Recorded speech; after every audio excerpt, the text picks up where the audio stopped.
दोस्तों टाटा स्टील की बात करें यहाँ पे काफ़ी बड़ी गुड न्यूज़ निकल के आ रही है जिसको इस वीडियो के माध्यम से हम डिस्कस करने वाले हैं। टाटा स्टील जो टाटा ग्रुप की सबसे पुरानी कंपनी है और आने वाले समय में कुछ बड़े फैसले लेने जा रही है।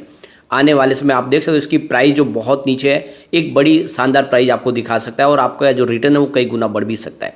तो क्या इस समय में टाटा स्टील में इन्वेस्टमेंट करना चाहिए, क्योंकि जो डिसीजन लिए जा रहे हैं वो काफ़ी ज़्यादा पॉजिटिव है और आने वाले समय में कुछ बड़ा होने जा रहा है, यानी मर्जर की प्रक्रिया पूरी होने जा रही है। उसके बाद में इसका बिजनेस और साइज बढ़ती हुई दिखाई देगी। तो क्या इस समय इन्वेस्टमेंट करना चाहिए, क्या है आगे की संभावना। वैसे निफ्टी मेटल में भी आज गिरावट थी, उसका असर टाटा स्टील पे देखने को मिला और कुछ गिरावट जरूर हुई है, लेकिन ओवरऑल देखें तो इसने एक नई हाई बनाई, 52 वीक का एक नया हाई बनाया जो इशारा कर रहा है कि स्टॉक बुलिश जोन में दिखाई दे रहा है।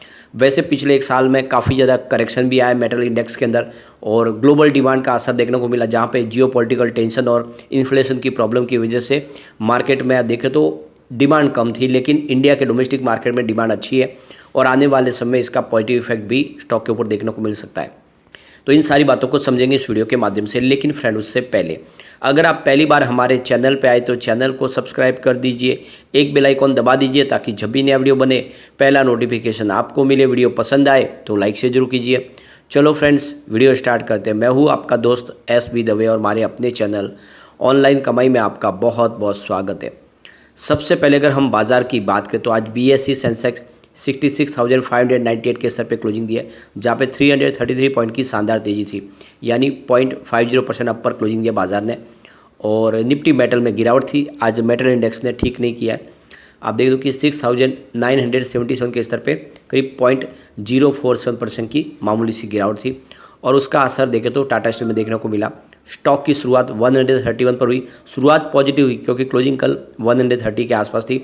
इंट्राडे में 131 का ये हाई है, लेकिन जो लो बना वो 129 का और क्लोजिंग भी देखें तो 129.60 के आसपास रही, जहाँ पे 0.42% की गिरावट थी। अब वॉल्यूम देखें तो आज थोड़ा सा बड़ा है, पिछले एक महीने पहले इसका 4 करोड़ का वॉल्यूम था, 2 करोड़ की डिलीवरी उठाई गई थी। 1 वीक पहले 5 करोड़ का वॉल्यूम हुआ था, 2 करोड़ की डिलीवरी उठाई गई थी और कल 3 करोड़ का वॉल्यूम हुआ था, 1 करोड़ की डिलीवरी उठाई गई थी, आज 4 करोड़ का वॉल्यूम हुआ। तो वॉल्यूम आपको थोड़ा सा बढ़ता हुआ दिखाई देगा। अब यहाँ पे देख सकते हो कि 95 इसका 52 वीक का लो है, लेकिन जो हाई है वो 132 का है। इस समय स्टॉक 129 के आसपास है। अभी पिछले 2-3 दिन पहले ही इसने 132 का एक नया हाई बना दिया है और आप देख दो कि स्टॉक बिल्कुल बुलिश जोन में, आज भी इसने 131 का इंट्राडे में हाई बनाया। तो नई तेज़ी के साथ स्टॉक आगे बढ़ने को तैयार है। इसकी परफॉर्मेंस अगर आप देखें तो 1 सितंबर को स्टॉक 127 के आसपास था, 3.4% की ज़बरदस्त तेज़ी बनी। 4 सितंबर की बात करें स्टॉक 131 के आसपास आए, 3.7% की ज़बरदस्त तेज़ी के साथ, यानी 2 ट्रेडिंग सेशंस में ही देखें तो आपको यहाँ पे करीब 7% के ऊपर की तेज़ी दिखाई देगी। उसके बाद 5 सितंबर की बात करें स्टॉक फिर से 131.70 के आसपास आए, यहाँ पे कोई भी अपडाउन देखने को नहीं मिला। 6 सितंबर की बात करें तो स्टॉक की क्लोजिंग 129 के आसपास रही, 1.6% की गिरावट हुई, लेकिन 7 सितंबर को कल स्टॉक फिर से 130 के आसपास क्लोजिंग दिए, जहाँ पे 0.4% की तेज़ी थी। तो एक तरह से देखें तो बड़ी तेज़ी के बाद थोड़ा सा कंसोलिडेशन दिखाई दे रहा है, जल्द यहाँ पे शानदार तेज़ी की संभावना बनेगी। इसकी परफॉर्मेंस देखें तो पिछले 5 साल में इसने 109% का पॉजिटिव रिटर्न दिया है, जबकि 3 ईयर के हिसाब से देखें तो इसने 219% का शानदार रिटर्न दिया है और 1 ईयर के हिसाब से 22% की यहाँ पे तेज़ी बनी है। 3 मंथ की बात करें स्टॉक ने 16% का पॉजिटिव रिटर्न दिया है और 1 मंथ के हिसाब से लगभग 9% की तेज़ी बनी है। 1 डे के हिसाब से 0.5% की गिरावट है। ओवरऑल इसका रिटर्न काफ़ी अच्छा है, स्टॉक लगातार आप देखें तो पॉजिटिव रिटर्न देने में कामयाब रहा है। अब यहाँ पे एक बड़ी गुड न्यूज़ निकल के आ रही है। अवाडा ग्रुप है ने जिन्होंने टाटा स्टील के साथ में एक MOU साइन किया है। इस एग्रीमेंट के तहत देखें तो Tata steel special economic zone में यहाँ पे देखें तो ग्रीन हाइड्रोजन और अमोनिया मैन्युफैक्चरिंग प्लांट लगाया जाएगा ओडिशा के अंदर। तो ये यूनिट जो है गोपालपुर इंडस्ट्रियल पार्क देख सकते हो कि गुंजम डिस्ट्रिक्ट में उड़ीसा में है, वहाँ पे सेटअप की जाएगी अवाडा की तरफ से।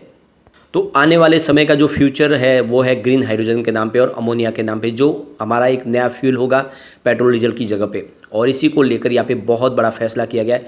ये देख सकते हो कि जो MOU साइन किया जिसके अंदर Tata steel special economic zone के अंदर ये अवाडा ग्रुप यहाँ पे अब इसकी प्लांट लगाने जा रही है और काफ़ी बड़ी बात है। अब वैसे आपको समझ टाटा स्टील खुद भी अपने स्टील के कारोबार को लेकर ग्रीन स्टील में कन्वर्ट करने की तैयारी कर चुके हैं और ऐसे में इन सब प्रोजेक्ट की जो है उसको काफ़ी ज़्यादा बेनिफिट मिल सकता है। जल्द से जल्द वो ग्रीन स्टील के निर्माण कार्य में आगे बढ़ पाएंगे।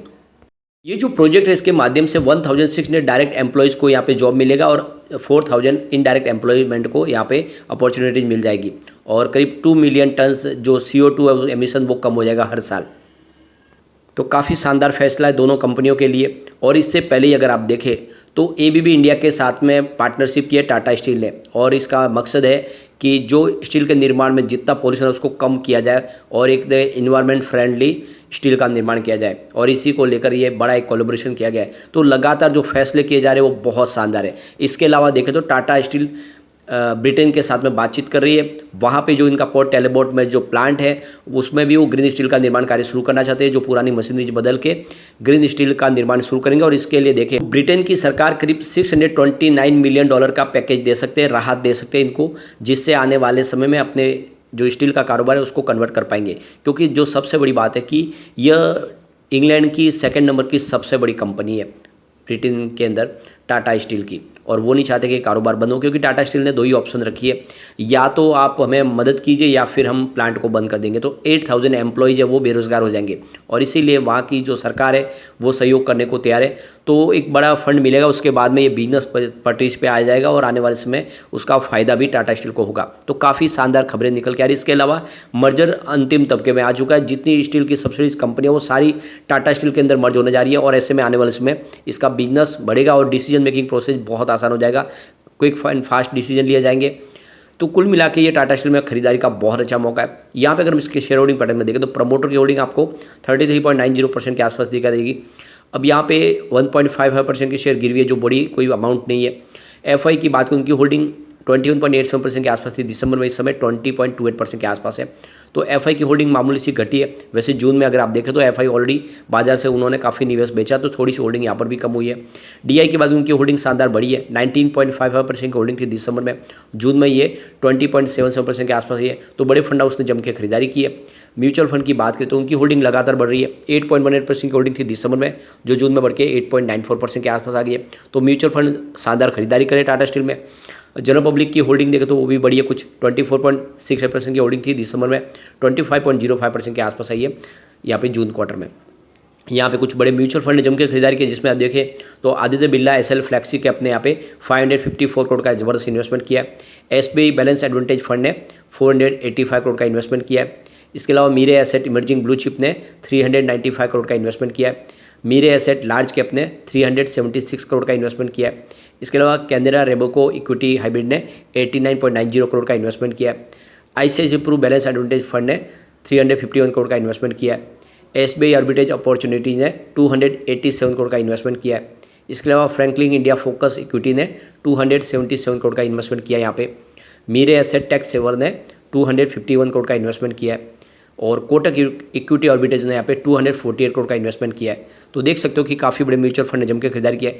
यहाँ पे कुछ बड़ी डील की तरफ चलते हैं तो देख सकते हो सुबह 9:15 पर 131 की प्राइस से 1,55,000 शेयरों की एक बड़ी खरीदारी हुई। उसके बाद 10:24 पर 129.95 की प्राइस से 7,45,000 शेयरों की एक बिकवाली हुई।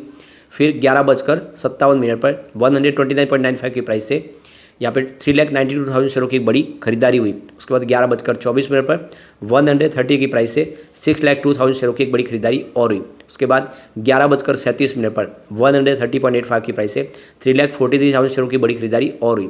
उसके बाद 2:38 पर 130 की प्राइस से 3,34,000 शेयरों की एक बिकवाली हुई, और फिर 2:45 पर 129.95 की प्राइस से 6,15,000 शेयरों की एक प्रॉफिट बुकिंग और हुई, और इस वजह से थोड़ी सी प्राइस नीचे आई। लेकिन बड़े फंड हाउस की खरीदारी भी अच्छी खासी हो रही है, जो इशारा करेगा स्टॉक बहुत तेज़ी से आगे बढ़ेगा, आने वाले समय आपको मालामाल कर सकता है। तो लॉन्ग टर्म का नजरिया लेकर आपको टाटा स्टील में निवेश कर लेना चाहिए। लेकिन फ्रेंड, कोई भी इन्वेस्टमेंट करने से पहले अपने फाइनेंशियल एडवाइजर से बड़ी ले ले या अपना खुद का रिसर्च करें, क्योंकि मैंने वीडियो आपके एजुकेशनल पर्पज़ के लिए ही बनाया। वीडियो पसंद आए तो लाइक से जरूर कीजिए और चैनल को सब्सक्राइब कर दीजिए। Thank you friend.